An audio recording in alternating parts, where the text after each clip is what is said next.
прашам дали во овој стан живее Ана Лашковска? Да. Да?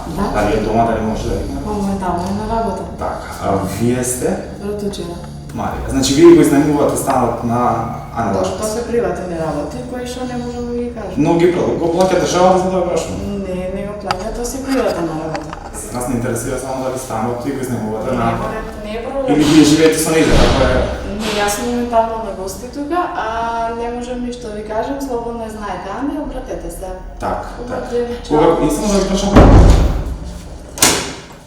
Дел од претениците побарале да ги раскинат договорите за становите за кои собранието им плаќа кирија од 400 евра плюс сметки од 100 евра.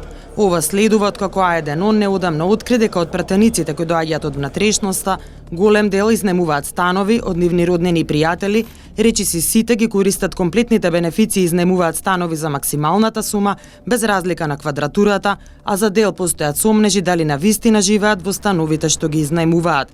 Засега од собранието нема одговори ниту од кои причини претениците побарале да се раскинат договорите, ниту пак колку вкупно пари се одвојуваат од буџетот за патни трошоци и за кирии. Антикорупцијската комисија е децидна по ова прашање. Претениците треба да се откажат од сите екстра надоместоци и да донесат закони со кои ќе ги избришат своите привилегии. За Билјана Ивановска, председателка на комисијата, невкусно е претениците да имаат високи привилегии, додека народот се соочува со тешка сиромаштија. Сметам дека претениците кога ги гласаат прописите кои што им одобруваат да имаат привилегии, треба пред се да имаат економската состојба на земјата во вид. Без тоа, сите привилегии ќе штрчат кај луѓето, затоа што невкусно е од една страна пратениците да имаат високи привилегии, а од друга страна народот да се соочува со тешка сиромаштија. Апропо тоа, јас токму од пратеничкиот дом апелирав, еве за почеток, како борба против корупцијата, нека биде откажување на пратениците од привилегиите.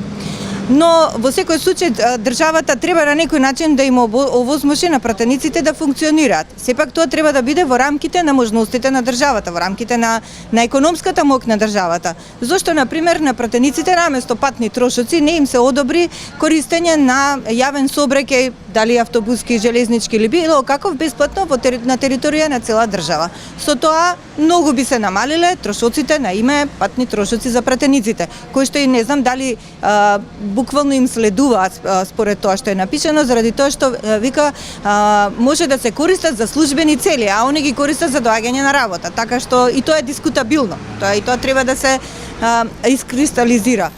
Изградба на функционерска зграда во која би биле сместени народните избраници, бесплатни автобуски карти за патување низ земјава и слични мерки би биле многу подобар начин да се реши ова прашање, а при тоа да се заштедат пари од буџетот.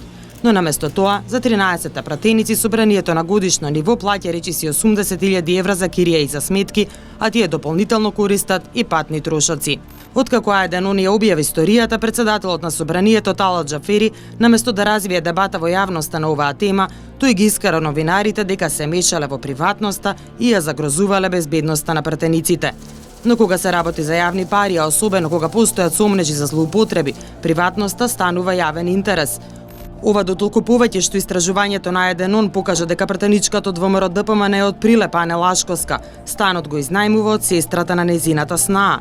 Незината сопартика Лилјана Затуровска изнајмува станот истото семејство како и Лашковска. Кети Смилеска, пратеничка од СДСМ, станот го изнајмува од незиниот сопартиец и поранешен пратеник Менде Диневски. Магдалена Манаскова од ВМРО ДПМН пак станот го изнајмува од својата золва. Сето ова според Законот за спречување на корупцијата спаѓа во доменот блиски лица на кои во случајов овозможена им е имотна корист.